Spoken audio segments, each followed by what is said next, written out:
Welcome to Warrior Class. Where the teachers whip ass. And you will too, if you pass. All right, this is number 8. We're rolling. Number 8 episode. So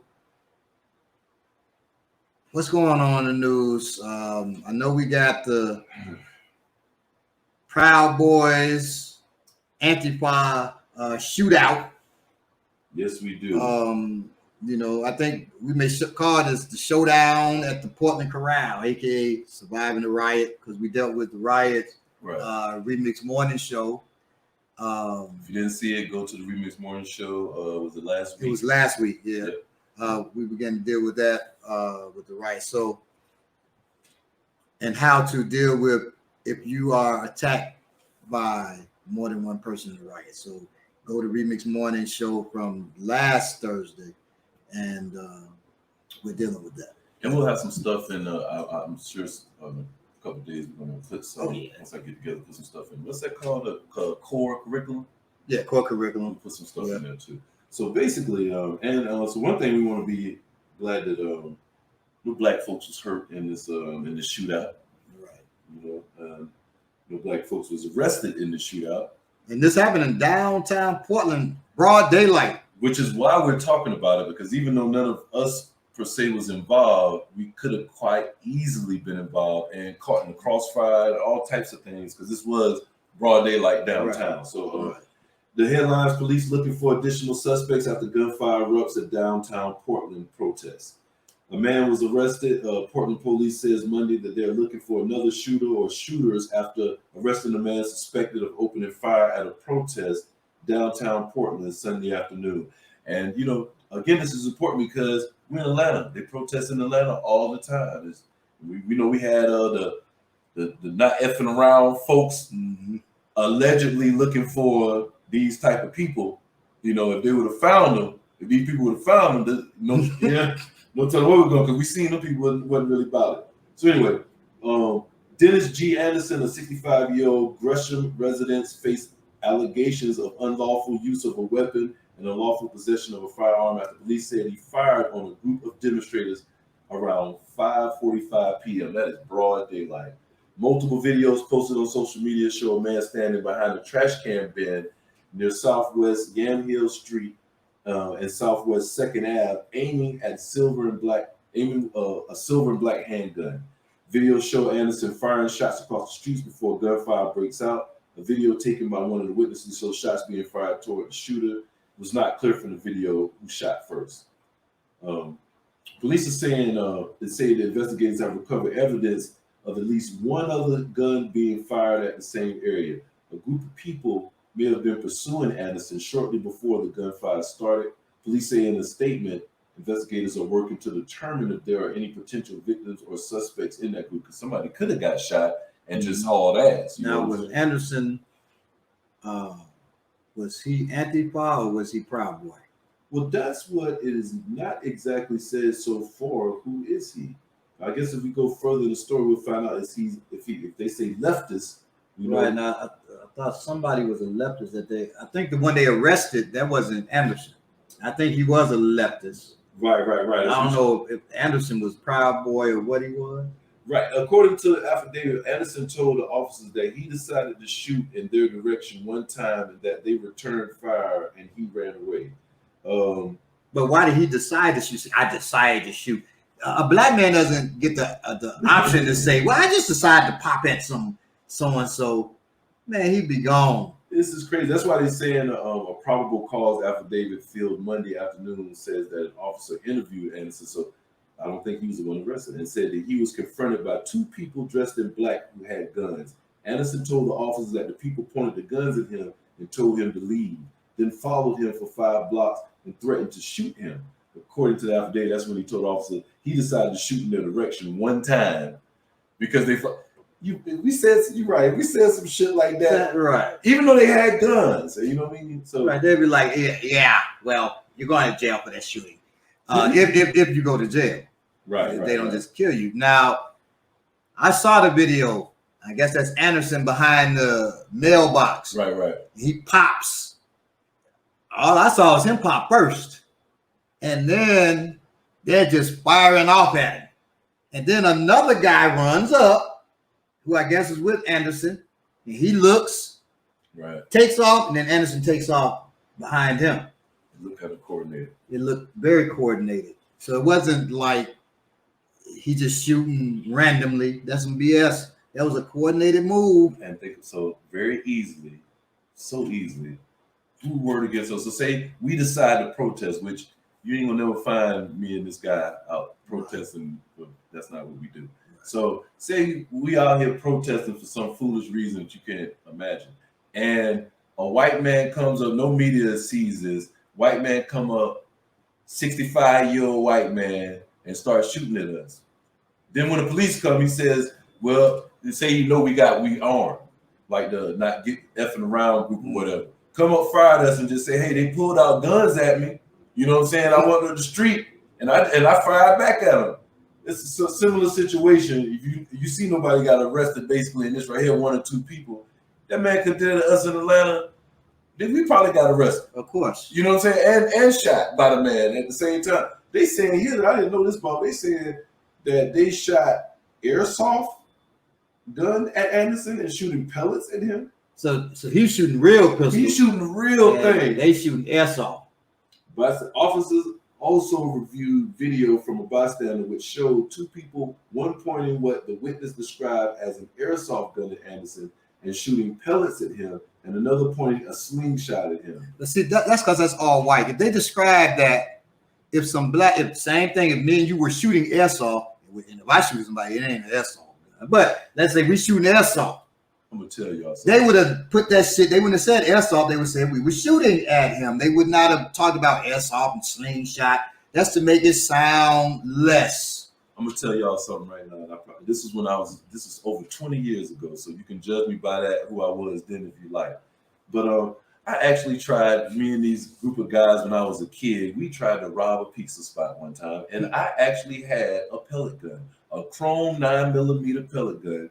And do you know what? We got caught, and my bond was $200,000.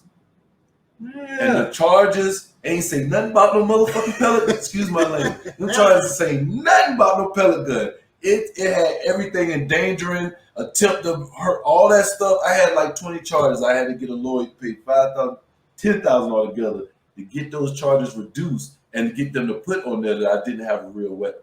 That's how. Man, it ain't that easy. It's just not that easy. So just like he's saying, for them to even put that in the paper, you know what I'm saying? When I did try to attempt to rob whatever, when they put it in the paper and they knew at the time, like he just said, I had a pellet gun. They put armed robbery. I got charged with armed robbery. You know what I'm saying? And attempt to do a serious physical injury. Now, when I was arrested, not the one time, but yeah, when I was arrested, I went for aggravated battery. Now I'm unarmed. They got me for aggravated battery because it's listed on my arrest record. Former Special Forces martial arts expert. Well, number one. I'm like, what the hell? Number one, and the judge, he said, we're going to set your bond, your bail at $10,000. I said, first of all, it's simple assault. Simple battery. It's simple battery. They got me for aggravated battery. He said, because I'm too dangerous. You can't just start making up shit. I'm too dangerous. And he said, and because I'm a martial arts expert, I said, Your Honor, and he told me to shut up. I said, Your Honor, nowhere in the United States is it that, that's a myth, talking about my hands are registered. That's a myth. I said, and there's no registering of the hands and all that. He said, you shut up. Shut up in my courtroom. And he did what he did, saying I'm dangerous because I'm a martial artist and former military. I said, this is insane. So we don't get treated like now. If I was a white martial artist doing that, and former special forces, thank you for your service. And can you give me one of your cards so I can send my son to your martial arts school? And I'd have walked. Instead, I spent time in this dang on penal system, right? So that's the way this works for us. And of course, they're saying all this started because the right wing called a black dude in a group of niggas. So that's how all of this started. Is and what they got to do with them shooting? All this stuff. So Anderson, he just couldn't take hearing the brother be called a nigga and just started firing off, or Anderson called the brother a nigga. So what it looking like, Anderson called somebody, called the brother nigga, and must start following him. Right. So he started popping off. That's what it looked like. He was afraid it looked like that. That's what he said. So I think Anderson is the right wing is a proud boy. Right. And proud old man. Old 65-year-old proud boy. He ain't a proud boy yet. Right, yeah. Old codger. 37-year-old left-wing activist said that he was with other activists. This is David Brandon Fiera. 37 left-wing activist said he was with other activists Sunday evening when a man used a slur against a black man in their group and fired multiple rounds in their direction. That was Anderson. Anderson was arrested just a few minutes later and was booked into the. Wait a minute. Okay, let me make sure this is right. He was booked into the county jail. He was released on bond early morning, posting $750. That means his bail was $7,500. I told you for just with my hands, it was $10,000. It was more than that shit. Now I don't get into popping a real gun. I don't get into you see when the white man do it, what happened to him? Because we know it's not the same system. But god dang. But even $750. That's right, $750. He shot the other white folks. But that is about white. I mean, it is. We ain't gonna get $750. Oh no, it's no way. And he didn't just shoot at white folks. He called a black man a nigger. So that judge and the police. Right. You did good. Good job. My point is, we expect them to be treated different, better, and everything. Expect that. My point of this is. He shot at. This could have been shooting at you. They say he shot at the group. He could have been just shooting at the black man. Right. We don't know what this article. You know what I'm saying? $750 if you get shot at. I don't think it's worth it. If you're a white man and shooting at somebody.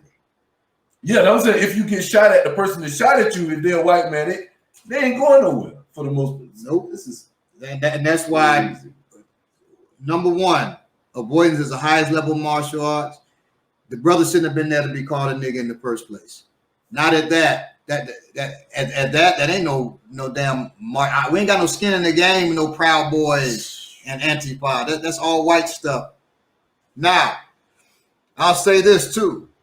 We have to use our situational awareness to know when there's danger to get out of there, right? Which is what we're dealing with today. I tell you, me, my wife, and my youngest daughter, Yemi, went to eat. And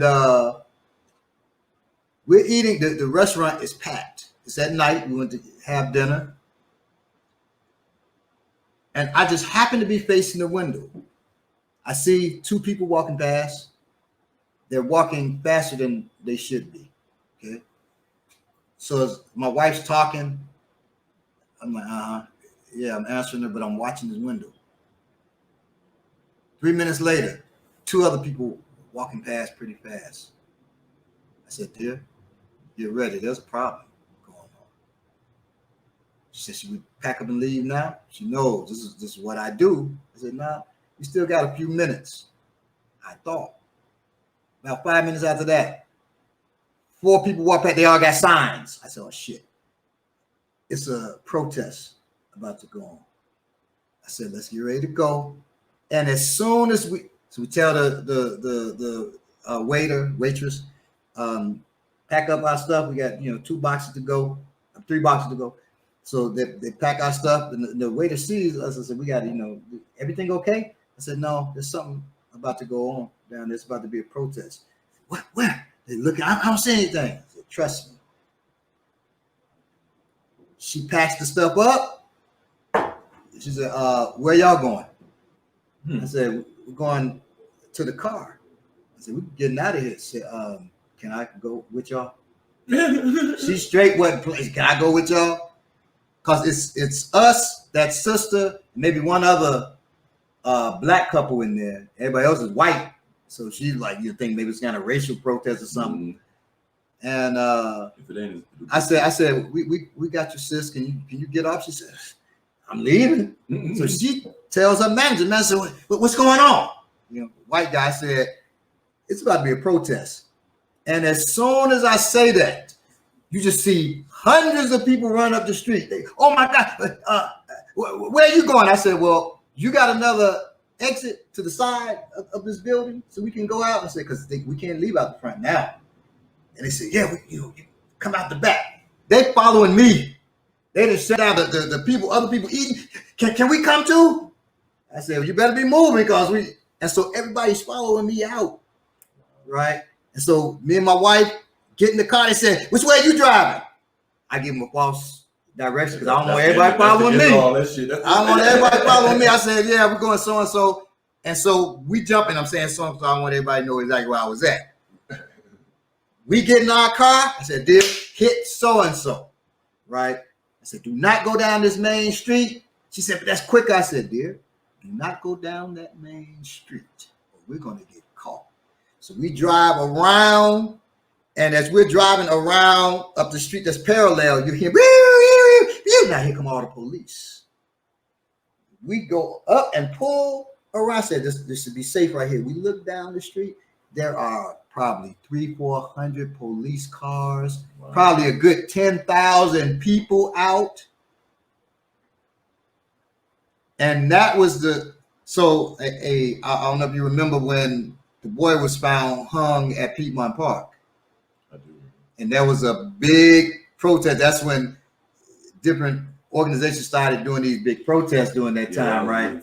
And they had, what they had done is they had shut down, they had protested on the highway and shut that shit down. And people get angry. That was that night. I remember. And so then they decided they gonna tear up the area where we were eating at. And that wasn't Piedmont Park. So I don't know why they were way where we were at. But then here come all those police. I said, we just avoided this thing and we out of there. And JB was like, avoidance is the highest level of martial arts for real. I said, yeah, baby. Avoidance is the highest level of martial arts for real. And so you have to have a situational awareness to notice, because we had just been there eating, talking, chilling. We'd have been caught in that shit. You got to be paying attention. One of the things I remember you teaching a long time ago for the children is about, not always like, you see parents that's always like this with these children. Everything is this and they always on this level. Be quiet, sit down. And it has to where their mind is everything's so loud in their mind, it's not quiet enough for them to see when somebody is really being like that. So all of it's important. Another thing is, I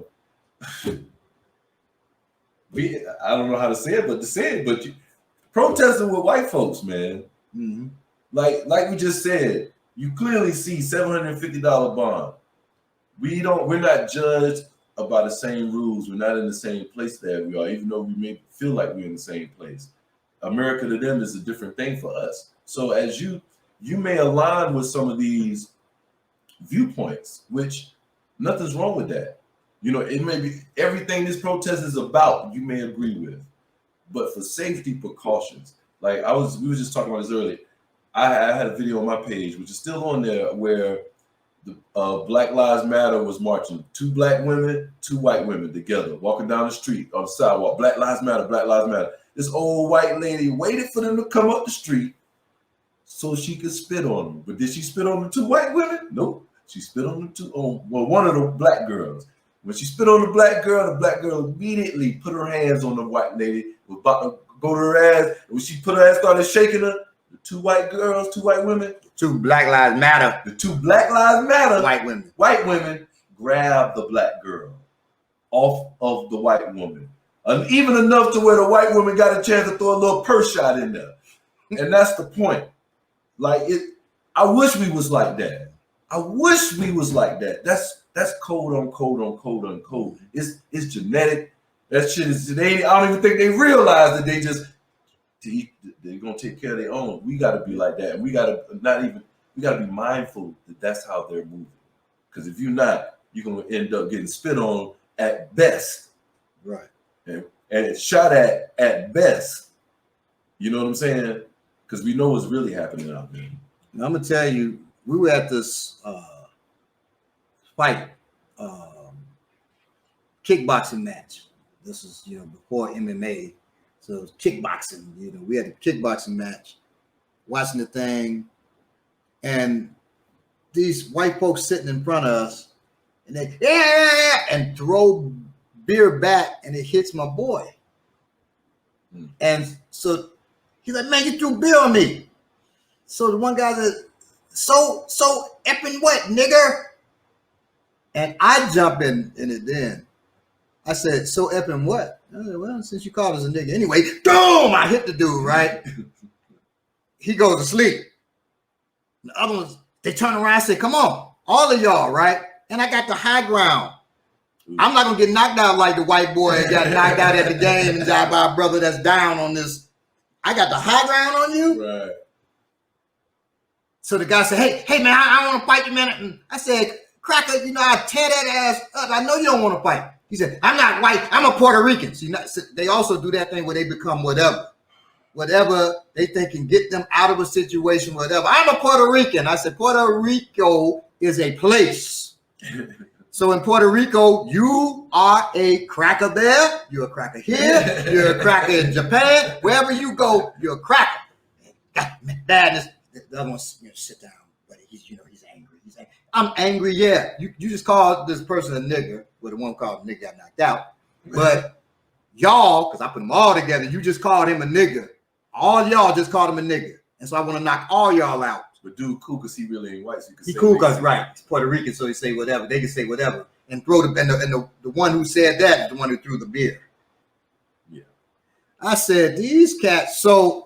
Yes, they can pull whatever and say whatever.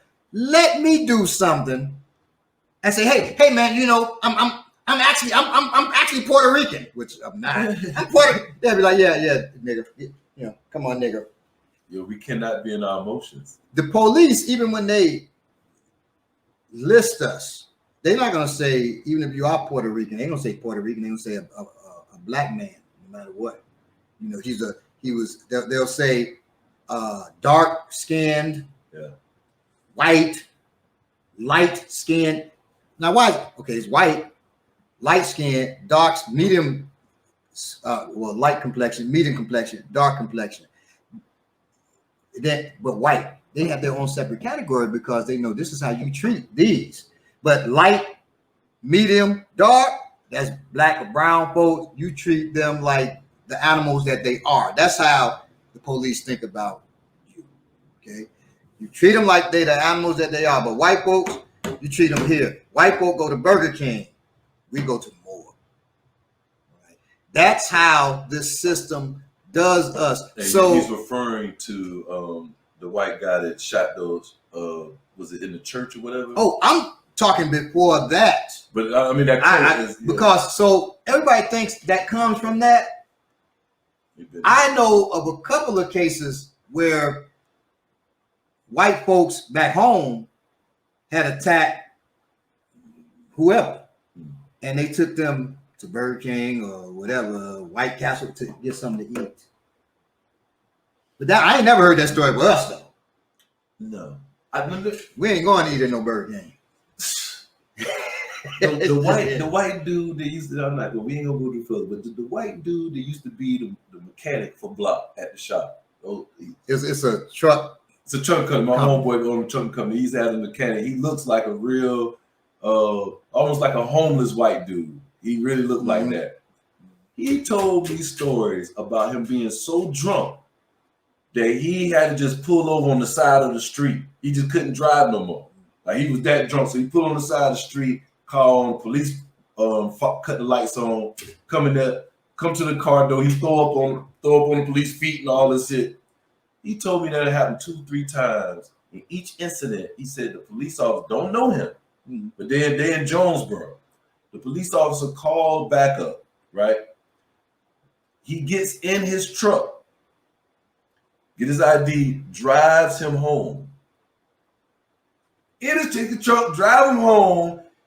They both of the officers get out, lift him up, take him to the house, doorbell, everything.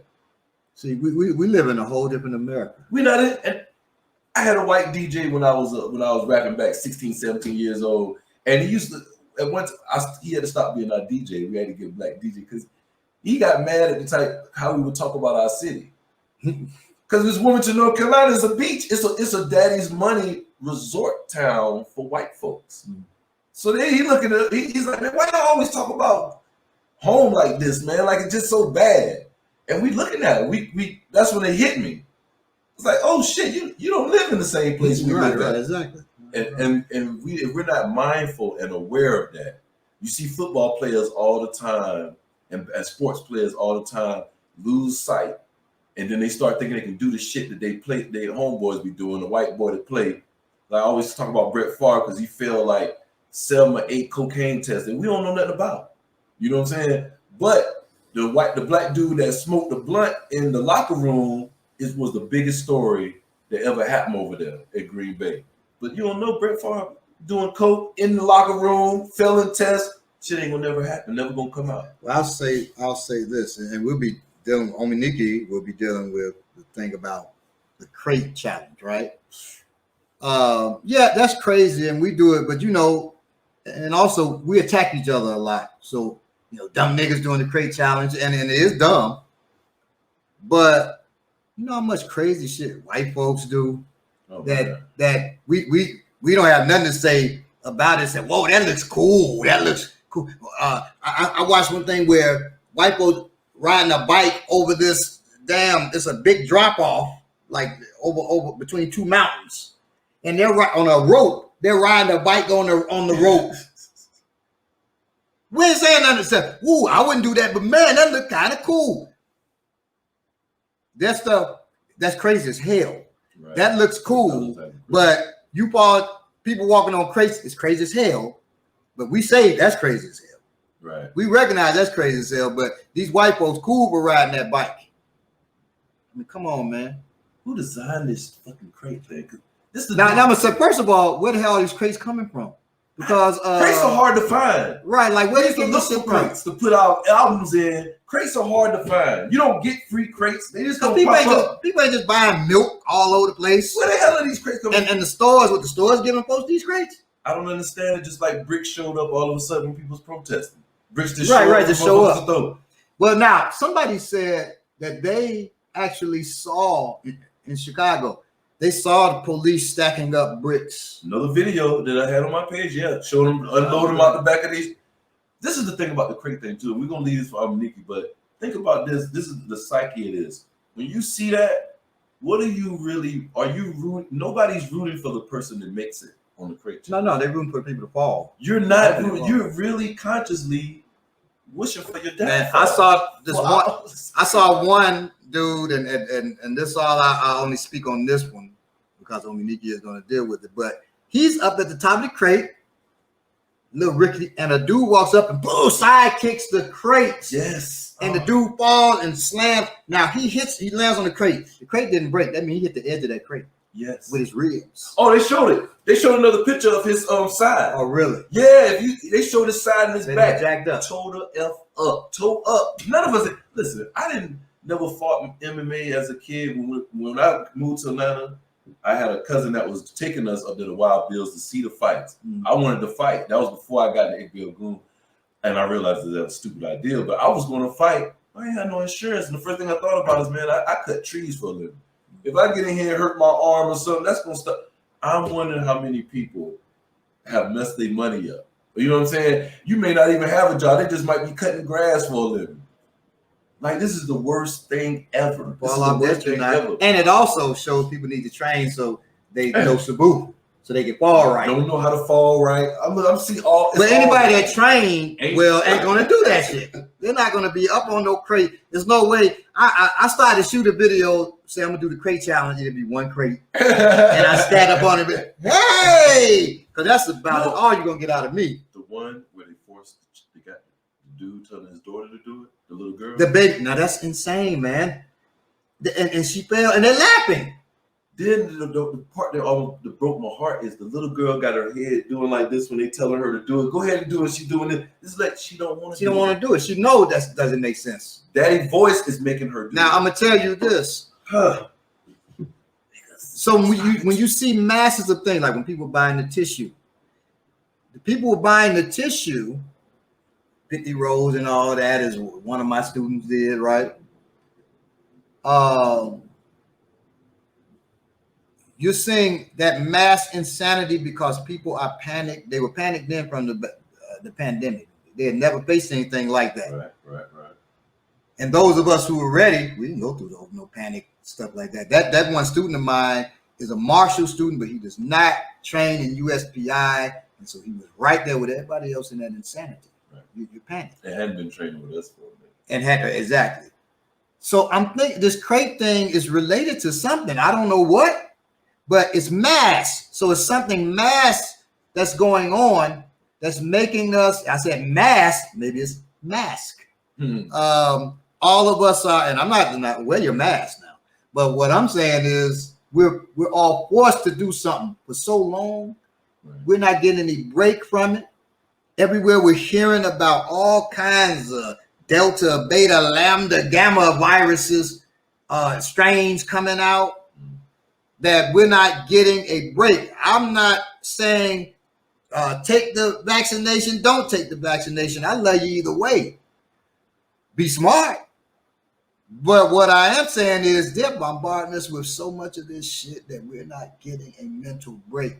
And so you're seeing mental breakdowns. And so that's why the group is doing it. Because you say, well, why are so many people doing it? And then when you see somebody falls and they hurt themselves, breaking legs, breaking ribs, all the busting heads, and people are laughing. And what makes you want to try something that you see people get? But then the people are cracking up. And why the dude up there? Why the dude kick the crates out? And then people still laugh. And why didn't nobody grab the dude who kicked the crates like you fucked that man up? Right. They're just laughing instead. We have mentally broke down. Now we're all dealing with mental issues. We don't live in our natural environment. We're the products of people who were kidnapped. Right. So certain our teaching and everything has been off. The way we live been off, but damn, we've gone really off the rails now. Do you think because we've been dealing with all these mental issues, all of a sudden we bombarded with this, the mask, all the rules and stuff? Do you think it makes things like groupthink even more powerful? So yeah, well, groupthink has always been powerful. That's why propaganda is so powerful, right? Right. But now we're noticing it. And it's not just to make no money off your ass. We're being led with groupthink to doing stupid ass shit. So I thought groupthink, I used to think, okay, I'm above groupthink. Like that'll never get me. Because I swear I'm so rebellious and all this stuff. I'm gonna give a great example of how groupthink works. When clothes were like gigantic, large t-shirts, large pants, I was wearing all that shit. I didn't notice how big the t-shirts was or anything. I'll tell you another. What shit? Look at most people's feet. They wearing shit that advertisement said this is the shit to wear. It ain't even comfortable on right. Mm-hmm. Sometimes it's not comfortable on your feet. So a lot of things, the way we eat, the things we watch, all of that is based off of marketing, advertising, propaganda, right?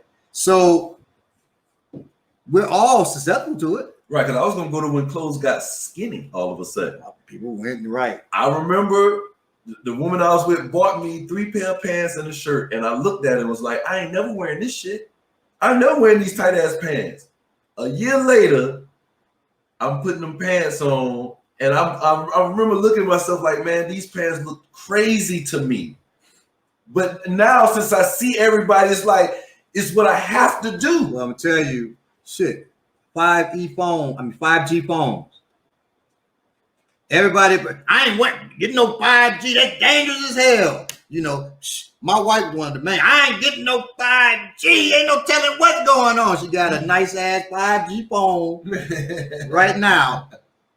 So because like, look, she's, I didn't have a choice. Baby, you had a choice. I got a 4G right here. Right. You know, that costs more than her 5G phone. Right. So you have a choice. Just recognize. You just right. You're looking and like that phone looks hot. Now, in England, they've always worn the skinny clothes like that, right? So a lot of that is based on what they've seen. Mm-hmm. You know? My son going to prom. I said, man, this is a nice tux. That's not skinny enough. He had to go super duper skinny. I don't even know how he got them off. I don't know how he got them off over his feet. I said, son, you going? Yeah, you know. But I have to admit, from seeing so much of it myself, I'm like, damn, that's hot. Yeah, now though. Yeah. Although now I've always liked the skinny suit, and I'm telling you where that came from, though. Me liking the skinny suits, because I grew up in the day with people wearing baggies. Right. Exactly. But I like the skinny suit from watching James Bond movies, and he's wearing the skinny tuxes, the skinny suits, everything, you know, thin cut.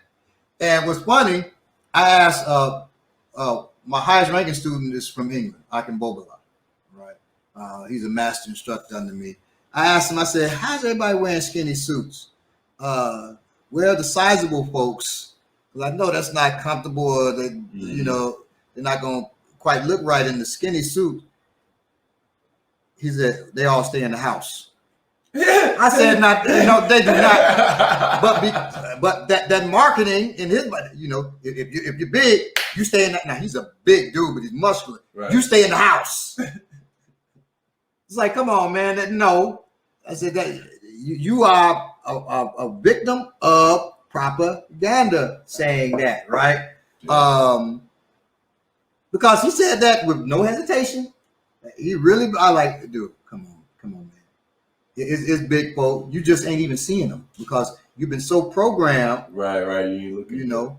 Now I will say this: everybody I know from England, all the women are athletic. I'm talking about black folk, and all the men are muscular as hell. Akin Bobala is small in comparison to his boy Dennis. Dennis is easy, 320 pounds of muscle. When I saw him, he came to class. I said, "Now this is just crazy." I said it right. I said, "Now this is just crazy." He laughed, you know. I said, "This is just crazy." Dennis laughed, and then I proceeded to throw him all over the mat. And he was like, "You said he was gonna do this to me," because I love when they're big like that and they come in there. I get to work, and not feel guilty. Right. But I'm like, this. I said, everybody huge like this? He said, no, I just happen to be around people. They all train with a friend of mine in England, Onyeka, and all of them, the way he trains them, very physical, and they all get. I was thinking it all. Every black person, and they think every black. Because I really seeing them, I said, damn, every black person from England is just y'all just big like this. He said, no, we're all students on Onyeka, and we got big. Oh yeah. So, but Onyeka's not big, which is funny. Well, maybe he is, but compared to exactly. He don't look big. He is tall, you know. So, just like me not feeling tall, like around all tall people, I never feel tall to them. Well, it's funny when Amosun, the pool instructor, was first started training. He said he looked at me and Akin Bobala. I said, "Damn, these dudes are huge. Is everybody there huge?" I'm like, I'm only 6'1", but you know, Amosun's 5'9". I'm like, I'm only 6'1", 6'1.5". Akin Bobala is 6'3". You what, 6'4"? I'm only 6'3". Yeah, so you're about the same. Yeah. Okay. So it's like, you know, but when people come in here, to them, they're like, damn, these dudes are really tall. We don't think about it. Right. You know. It's our stature. Yes. You know, that only goes so far. A friend of mine is 5'3", teaches, and he's 5'3". He's just a great teacher. But oh boy, he's 5'3". but he's an intelligent teacher. Hey, I bet your students though. His students probably. Right. True. Mom is at least 5'6". He's not 5'3". I tell you, my brother passed. My parents looked at me crazy. Like, I'm like, dang, he looks so small. And it's like your brother was 5'8". Like, no, he wasn't. I'm 6'2", he was taller than me. And they looking at me like, this nigga is crazy. He's crazy. And I believed that. Like, I saw it. I thought I looked up to him my whole life. So stature is something. Now, I tell you, when I was younger and feeling myself at times, like, man, I could throw down. I would look in the mirror and I would look tall. Oh, no, and you know, I say that all the time. When I used to be mad as a kid, I swear I used to be 6'6", 300 pounds. Nobody couldn't tell me I wasn't 300 pounds when you pissed me off. Anyway, situational awareness. Yes. We'll get back to it.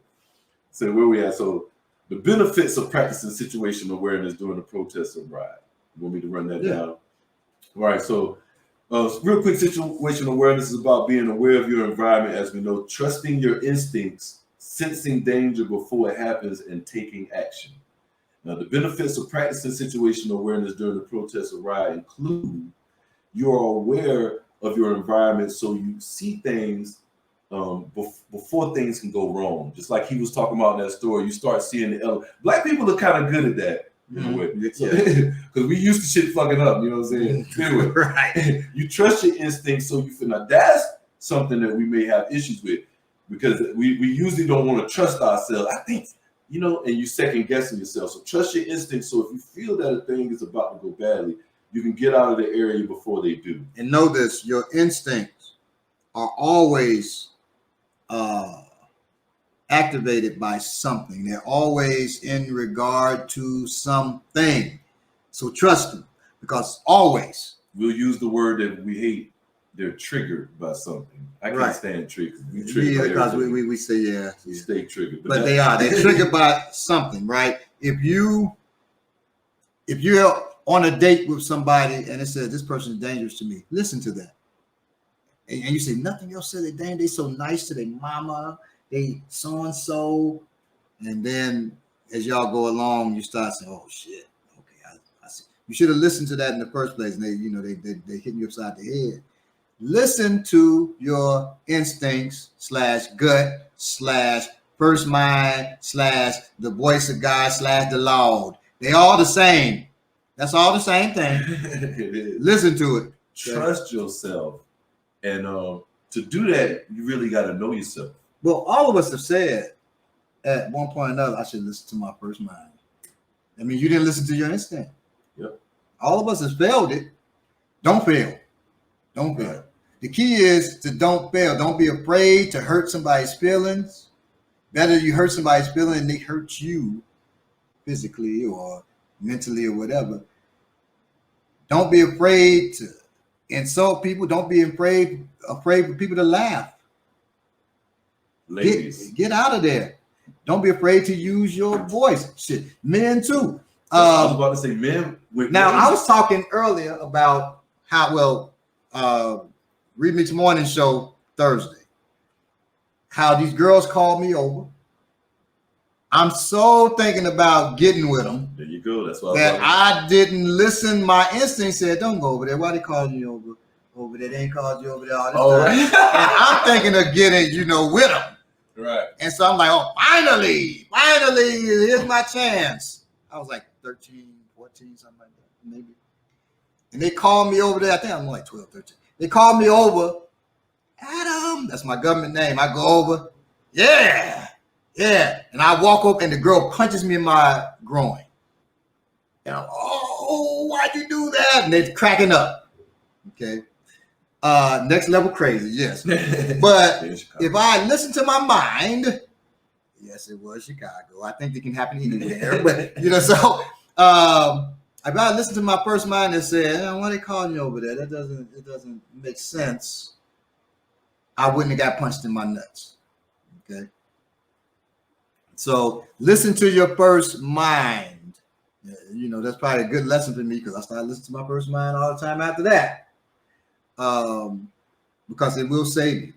It will save you. And that's the highest level, because if you listen to your mind, you're going to tell yourself not to go certain places. You shouldn't do that. You shouldn't go there. And then you practicing the highest level of self-defense. Right. Say you can sense the ride before it happens, and you can take action to evade that situation. Situational awareness is also about learning how to read people and circumstances around you. We have instincts that can sense when something is about to go wrong. Now, let me say this. This sometimes has to be honed and trained. Now, we all know that person. I got this homeboy, I swear. He be sitting there. I see him at a table. We somewhere here at a table talking to this girl, and the girl face like this. And I gotta come and say, "Hey man, let's go, bro. Let's go, man." He's like, "What? Well, I'm hollering at someone. This, she's not feeling you. She's trying to tell you to get the fuck on." Like, excuse me. We gotta be paying attention and be mindful, and not so into yourself that you're not looking at how people are moving and reacting to you and to things around you. You gotta realize this person don't want to be bothered. Or even if you're talking and they're facing the door, why you taking leave while you're talking, or looking at the clock. This one instructor I know, just looking around. People came to him asking about class, and he just couldn't hide. He couldn't play stuff off. He was terrible at it.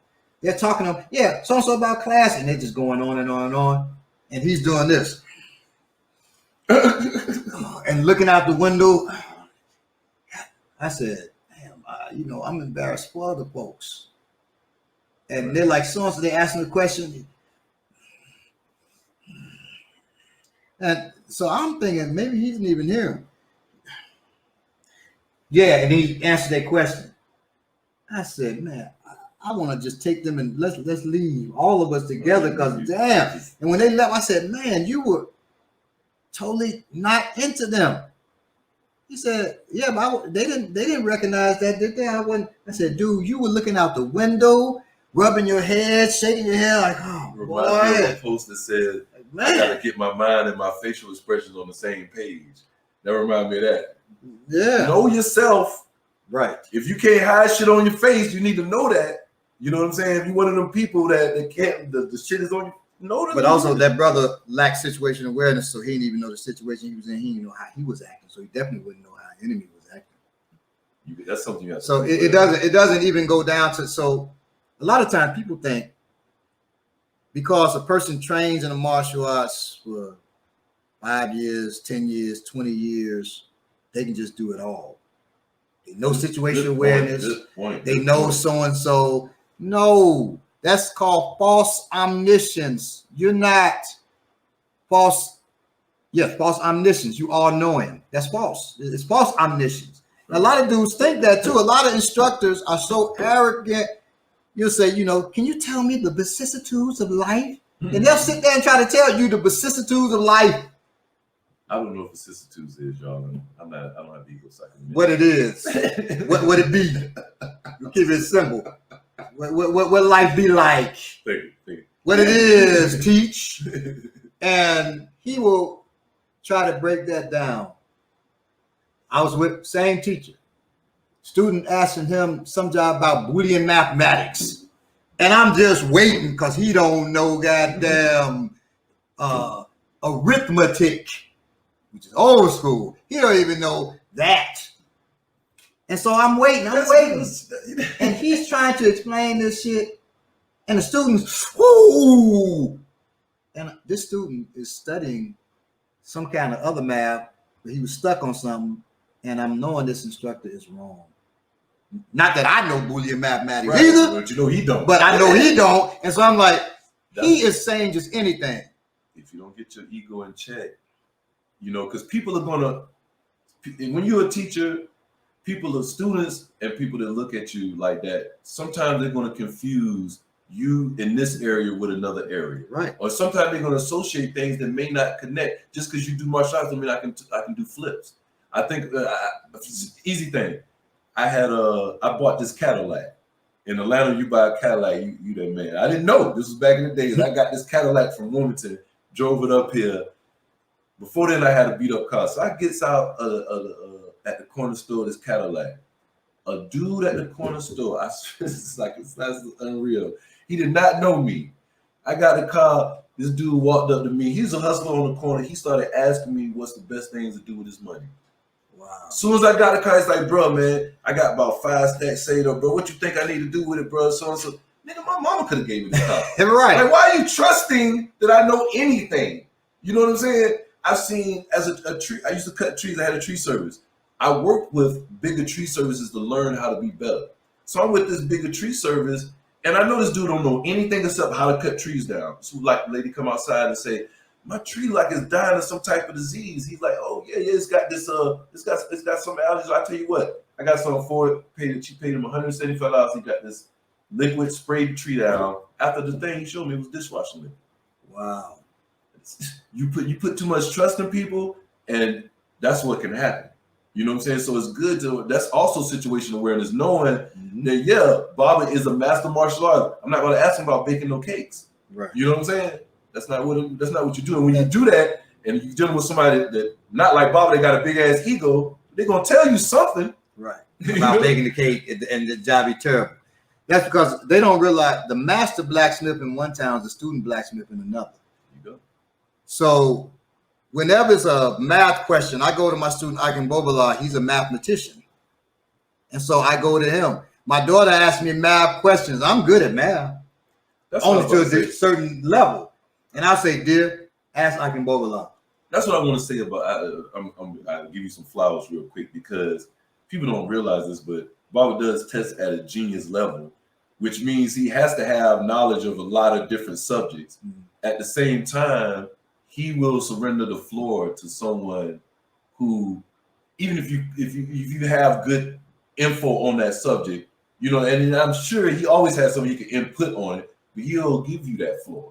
You know what I'm saying? Even though, like I say, he got information on the shit, but he doesn't come off as, well, shit, I do know something, but I know about this too, nigga. You know what I mean? And that's just a tribute to that. You know, some people have, I don't know if it's a sickness or it's a what, where they have to know it all and know or seem like they do. I suffered from that in my 20s. And yeah, I think it's more immaturity than some kind of sickness. I think, you know, you feel you gotta do, you know, that kind of thing. It's like, man, look, even in martial arts, the master blacksmith in one town, the student blacksmith in another. So if you want to know the best way to kick a mug in the head, I'm not the person to go to, because we don't do kicks above the waist. So I don't. If I want that, when we want to learn the karambit, which is a hook knife, I brought in ambulancia, who was coming to my workshop learning. Right. But I knew he was good with that karambit, not just good, great with the karambit. Right. And so I brought in him because I could say, hey, this is how you move around. There's no way I could have taught any of us how to flip the karambit, or even how intuitive it is, boxing and things of that nature. Now, I want to say, if you was one of those egotistical teachers, you wouldn't allow him to do that. And as a result, we wouldn't have took the leaps we took from him being there with the karambit. We went leaps by having him there. Because we could use our own knowledge of the knife plus what he showed us. Right, together, instead of just being so arrogant. He had a video he posted. I'm looking at my son. They at that time was like 13, 14. I think he had become an assistant instructor by that time. And him, was it him and you? So working with the knife. No, it's him and Ambulancia, actually. What? It was at another workshop. Right. The Ambulancia had brought his knives. It was at the improvised weapon workshop. Okay. And Ambulancia had bought the training knives. And him and Ambulancia going at it. There's no way they could have gone at it with Ambulancia in any capacity. Right. If he didn't already have the knife. So we were able to take the knife and then what we know plus the karambit. It's bad. Man. And so I was happy as hell that I brought him. You know, we all were happy. Exactly. You know, so that's how we believe in moving. Warrior class for real. It's not like, well shit. If you have a class and it's just one teacher teaching, that works for elementary school. Right. But that don't work if you're trying to move up to high school and whatnot, right? I don't say middle school. We didn't have middle school in Chicago. We didn't either. We just had high school. Yeah. We didn't even have junior.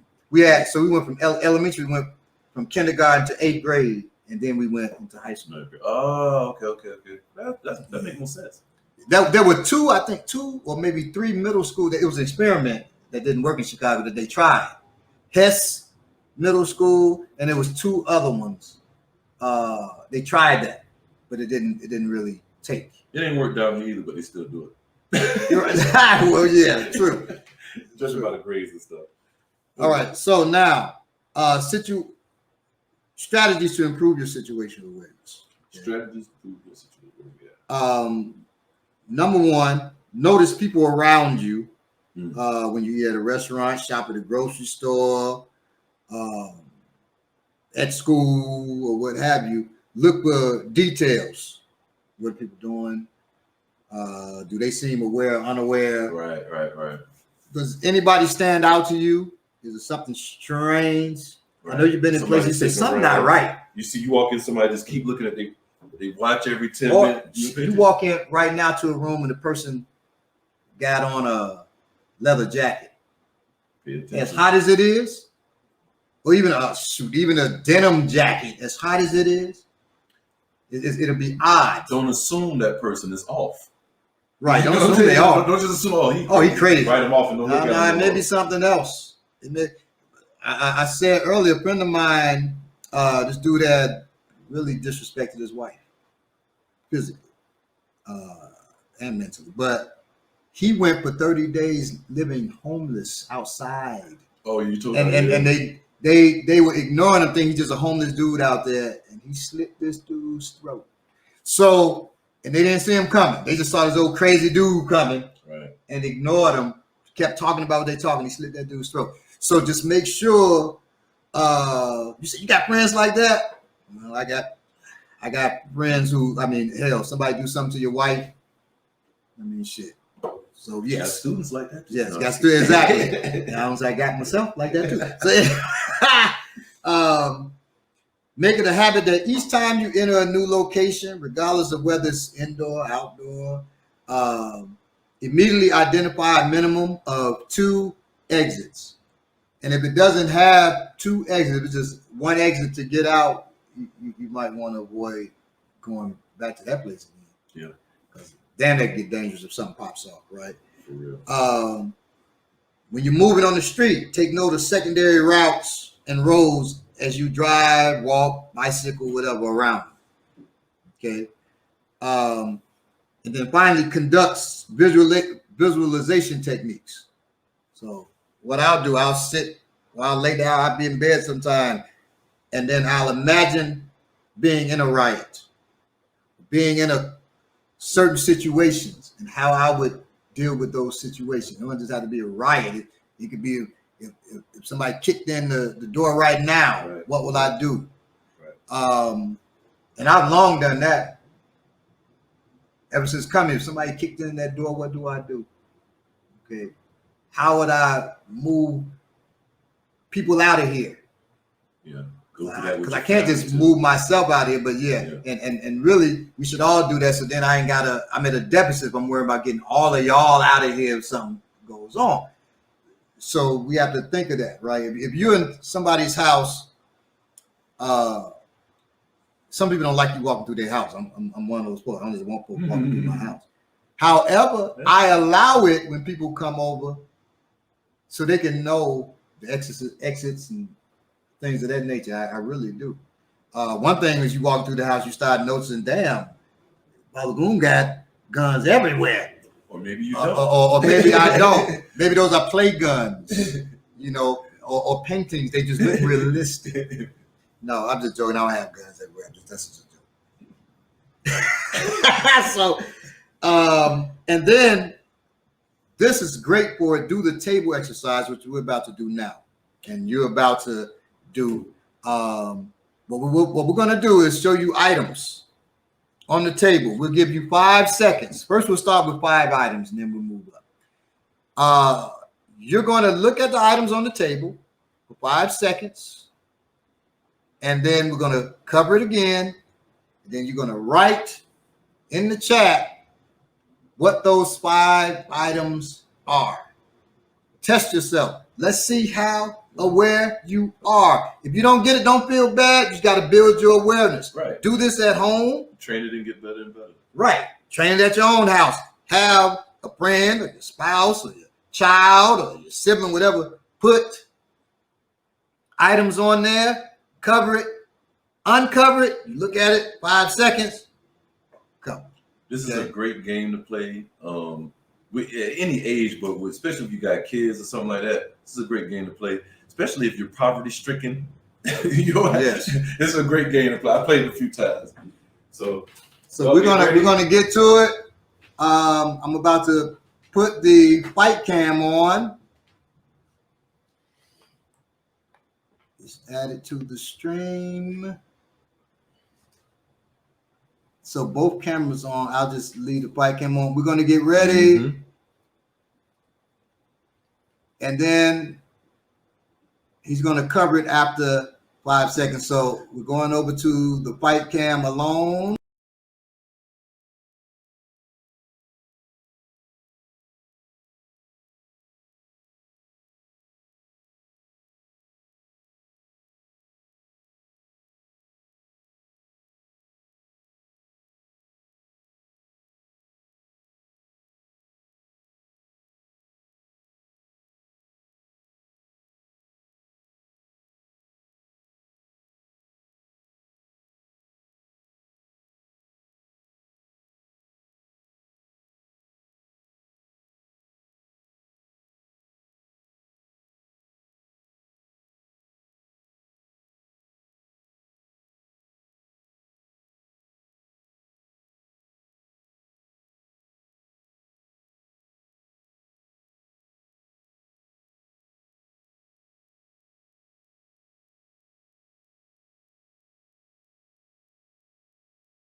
Stream. Y'all know I gotta learn how to do all this job. Let's see here. Boom. Now we there. All right, we're back with the warrior class. Remove this without. Can I go? I can go and remove it now. Yeah, you can remove that now. Yeah. Okay. Here we go. So they can see the items in the corner, but that's fine now. Yeah, that's fine. No, they already done what we did. Now I'll show what the items right. We had pure and natural. This is a Tide deodorant stone, oatmeal coconut soap, and we're not advertising the company. We're just showing you. But if you realize that was oatmeal coconut and you put that in there, you might get a bonus. Yeah, exactly. Yeah, now that'd be dope. That's aloe vera deodorant. This is a Pocket Shark marker. If you called it a pen, you were okay, or a marker. Right. If you say tactical marker. If you thought this was roll-on deodorant or something, you still good in the vicinity. Right. You too many names. Shooting glasses. Yeah. If you say safety glasses, you say glasses. You see where his mind at. It's shooting glasses. That's a flashlight. You just say flashlight. Yeah. Flashlight. Red light. If you call this a cord, we'll let you. Yeah, cord works. That's a knife. Yeah. So you don't have to say fixed blade, or you say sheath. Knife in a sheath. That's cool. Tell us how long the blade is a bonus. That's a wallet. Now that'd be dope. I'll give $2 so wallet. You say knife, cool. It's called a karambit. Okay. It's pretty. We got in that, by the way. Yes, this is a gift, and it's nice. It's made of Damascus steel. The point is actually one molecule thick. If you put it close, can they see the design on that blade? Ooh, that's pretty. Maybe they can see. Maybe they can see it. I'm not sure. It's beautiful, y'all. Look that up. That's Damascus steel. Yes. Beautiful. When I was talking about the karambits that we've learned to use, that's the karambit. Where we learn to cut with it, flip with it, use it intuitively, boxing, because it pokes before your fist gets to them, right? So that's the karambit. I got one.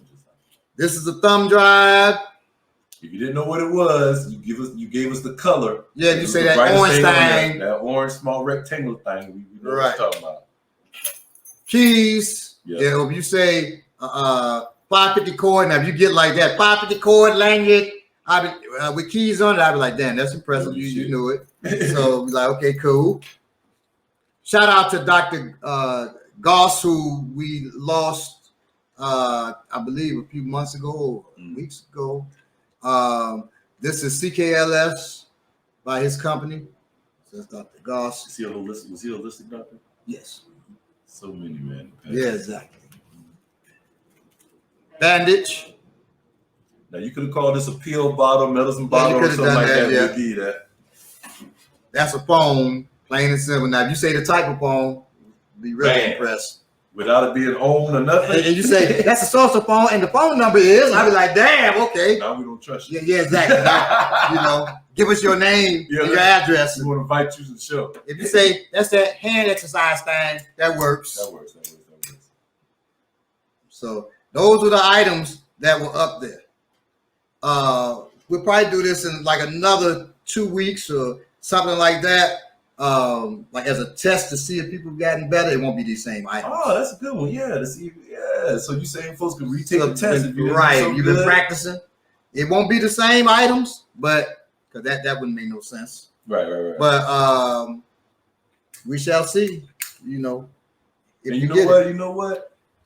Maybe we'll test our show. I'll let him test me on camera and see how good I am or something like that. Yeah, that'd be dope. Hey, well, hell, I'll let you test me then, because it's a depreciable skill having situational awareness. So if you're not practicing, it'll go down. So and also he one of those masters that ain't gonna allow his students to do nothing that he ain't gonna do.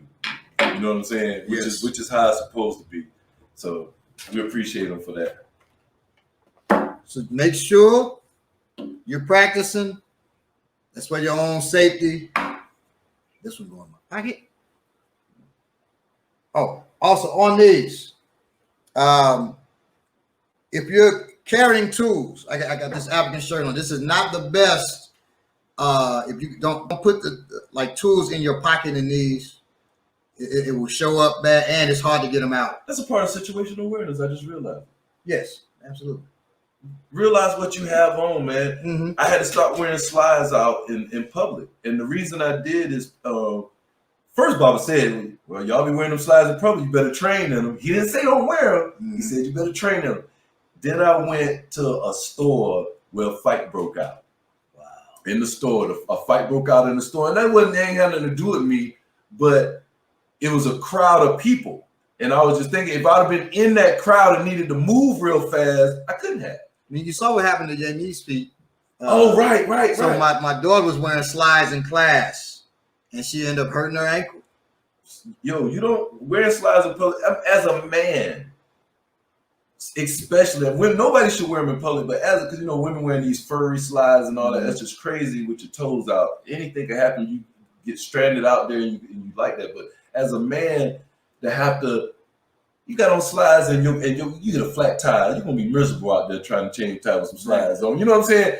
Any little thing you might have to do. You have to run. Now I'm gonna tell you. Don't even talk about when I see sisters with the furry slide, I posted a video of sister with the furry slide shooting. Remember? And she's slipping all over the place. Yeah, anything about.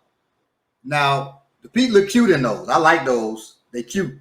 Especially when your toes done. Yeah, when your toes, yeah. I mean, she got crusty toes. No, but if your toes are cute and you got those slides on, that look cute. But I know you're not ready to protect yourself one iota, because that the same way when the young men are wearing their pants down over their backsides. Oh, I love to catch my nephews like. Boy, if they get into a fight real fast, that's what I do. I go right. What's up? And they be falling over trying to move. I saw a dude walking down the street. And he's cuffing, so I know he got a pistol. And his pants are down, young man. And I said, man, if anything jumps off, he tried to put that pistol, his pants fall off his ass. He gonna grab his pants. That's instinctive. And now if he gets into a shootout, he's shot. Yeah. So no running. Ain't no so you got to shoot it out because he can't. Right. He would have to shoot it out if he can get to his gun with the pants. And I'm gonna tell you, I got into a fight with a dude one time when I was young, and this made me very aware and start listening to my father. He said, always know what you're wearing. What you wear is political as well, right? I'm wearing these, what do you call them? Sweatpants that it's like a cotton material, but it's got like the lace around the ankles. Yeah, I'm wearing those. Okay. Right? That was the style back then, right? Mm-hmm. And even in DC, they would wear jeans with those over them. I can't remember exactly how it went. It was the weirdest thing ever. Anyway, and it's too hot. But anyway, so I didn't grow up in DC, but I went to Howard, right? I get into a fight with this guy. I got a pistol in my waistband in those type of pants. And while fighting him, I'm working him. And I'm like, yeah, I got him. And it fell out of my pocket in the midst of him getting his ass whooped. He didn't care about me kicking me. Look.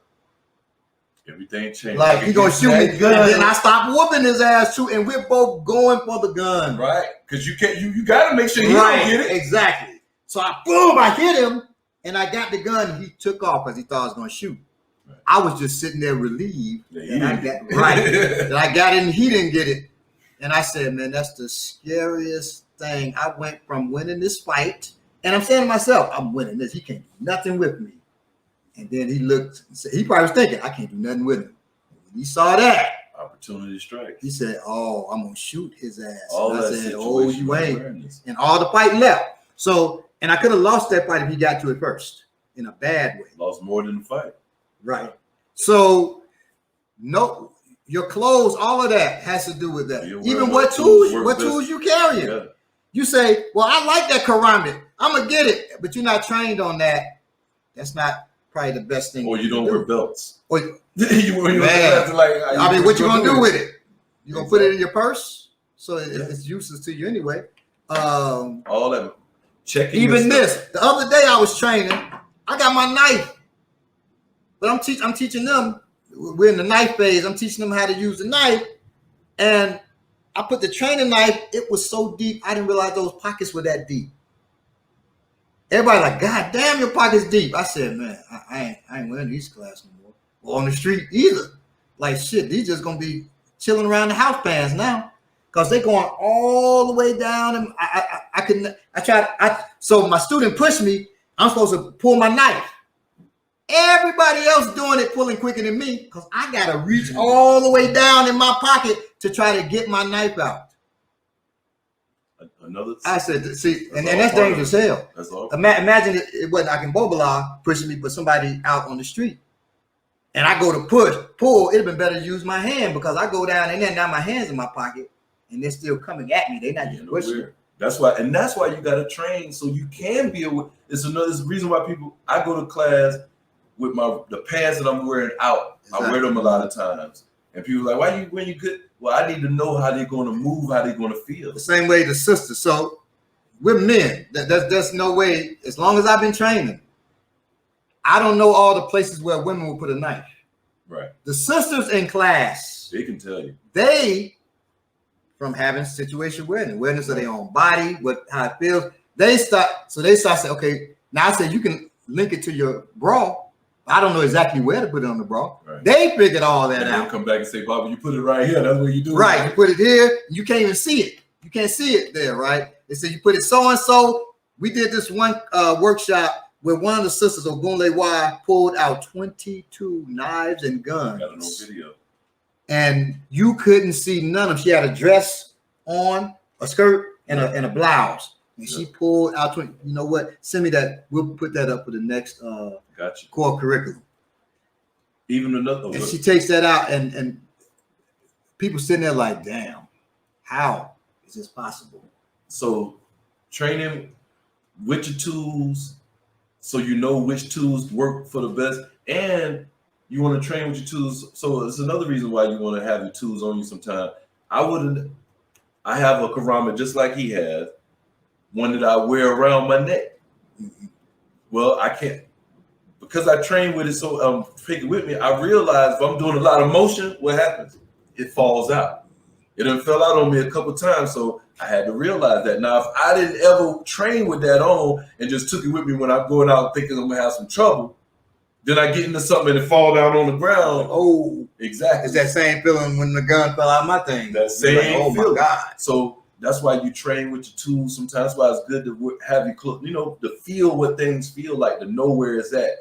Train with train, and so you will know. So that's all I want. And on that, buy multiple tools if you can afford them, because and you can afford it. It just may take you longer to save, because certain pants, certain dresses, skirts, whatever, is better to carry certain tools with those type of clothing. Okay. Yeah. Just so you know, like I said, with this, it's longer. So I had to practice with these shirts how to pull it up and get to my tool. Right. Because it's so long. I've got some that my wife doesn't buy them for me because she knows how I think, but I've been given as gifts some tops that go to the middle of my thigh. Yeah, that's not good for a tool at all. Nah. And then you have to carry a tool in your pocket. So carry a lighter one, something like this, and then a smaller knife. Right. I like larger knives, but I have a small one for things that when I got to carry inside a pocket or something like that. Right. You don't want to. The worst thing you don't want to do is not carry a tool because of the clothes you got. No, that's the worst thing. Like, I can't wear nothing today because I got on a jogging suit. You figure it out. Student of mine, and he probably could have made money off of it. He created this Velcro thing so it can go through here and it actually can hook to your lower thigh, so you can have it in your ankle. Baki? Student Aku. He lives in Rwanda. I expect Bakim to do something. Yeah, Bakim would do that. He lives in Rwanda, but he created this thing, and I'm like, he could have really made some money off of that. Where it seems like simple Velcro, but if you just stick a Velcro piece, it'll be like all off like that. He did it. He weighted it some kind of way, but it holds. And I said, oh my God, man, this is great, right? Because for years I would carry them in my ankle too. But I stopped carrying in my ankle. I didn't say completely stop carrying in my ankle. I stopped carrying the knife in my ankle. It's good for when you're on the ground. So you're on the ground and you're using your legs to control the person. You can reach down to that and grab when you pull them forward. But you can also just as easily have it in your lower pocket. Low pocket. So your pocket, it goes like this. It's hard to, but you put the knife in the low part of your pocket, not the high, because if they sit on you, their legs block the high part of your pocket. But the low part, you can get the knife if you don't train. Right. Exactly. Which do you put the knife on the outside of your ankle or the inside? Do you put the pistol on the inside or the outside? Right. Why? How do you figure that out? We ain't telling you. You gotta get the book. Tune in for next time. Right. Exactly. Now you say, well, which book? Which book would that be? Which book is that one? Which book is that one? Which book is that one? Now you can get African Warrior Bible to learn that. I think I may have put it in the USPI training manual. I don't have the USPI on me right now. I may have put it in there. Get better. It's in one of these. We do have this one. You won't see us talk about this book a lot, but and the reason why, because it's got guns on the cover. Yeah, I we have ain't this trying thing to about be the extremists. You see who on that list or the top extremists of America? They got them not effing around boys. Really, they're the number one black extremists. And really? you know, in-home terrorists is the number one threat of America. So they're like number one.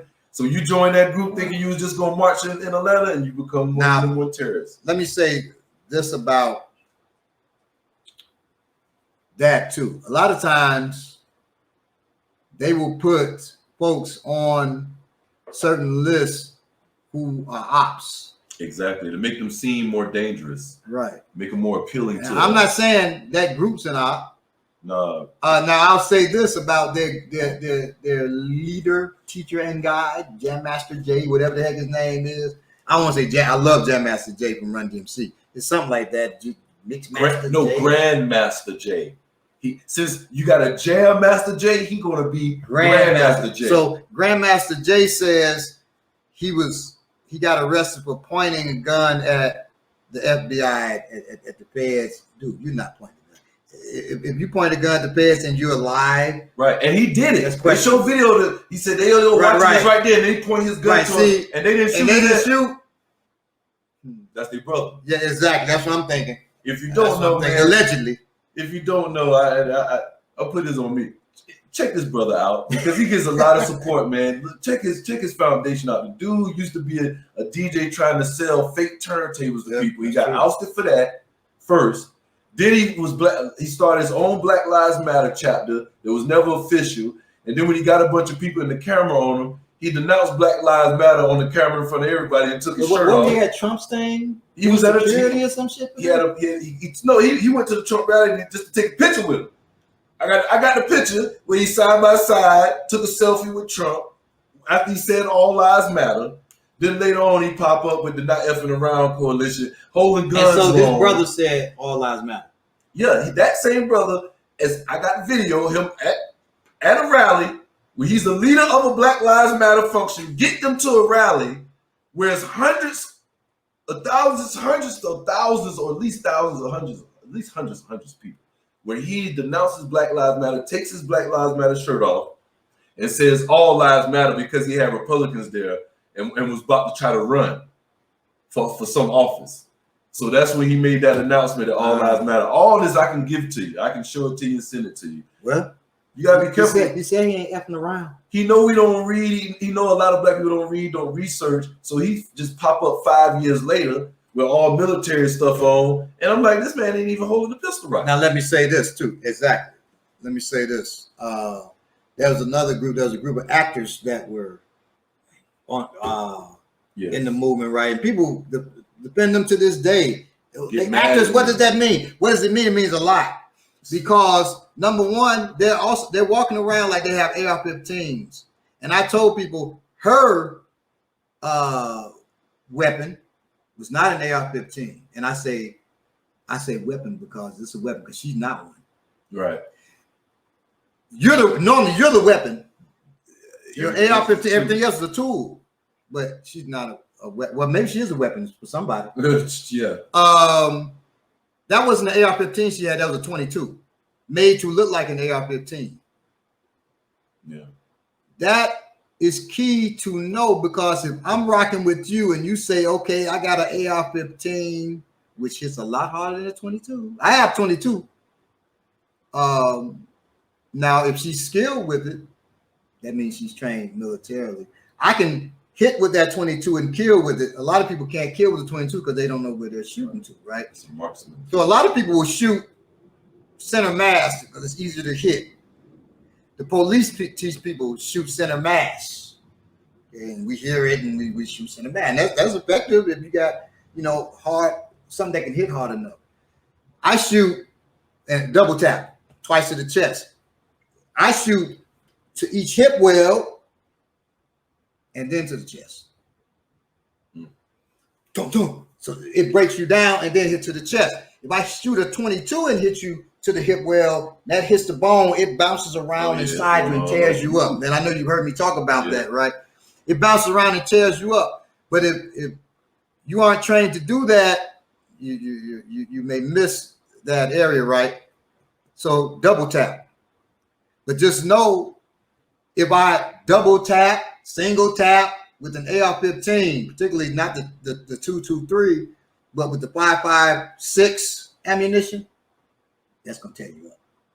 And this connected to situational awareness, because if you paying attention and like when we saw those actors, first I was like, okay, they call themselves New Black Panthers. That ain't okay. But when you see her hold hands with the police, that's why. Wait a minute.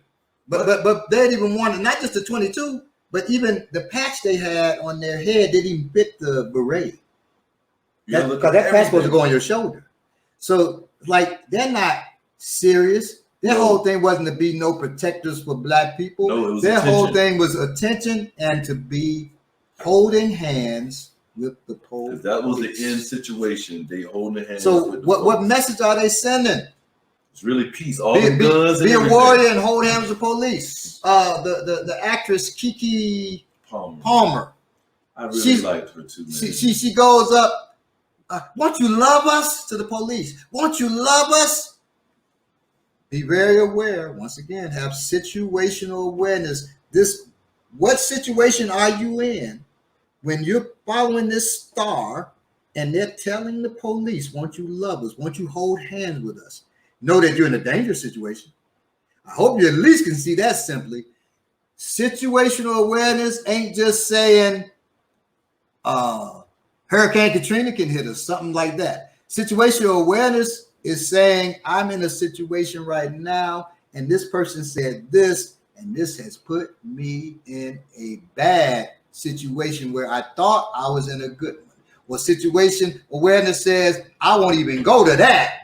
Because that's bad from the beginning, right? Noticing this is changing. The vibe. Right, everything is changing. Let me leave.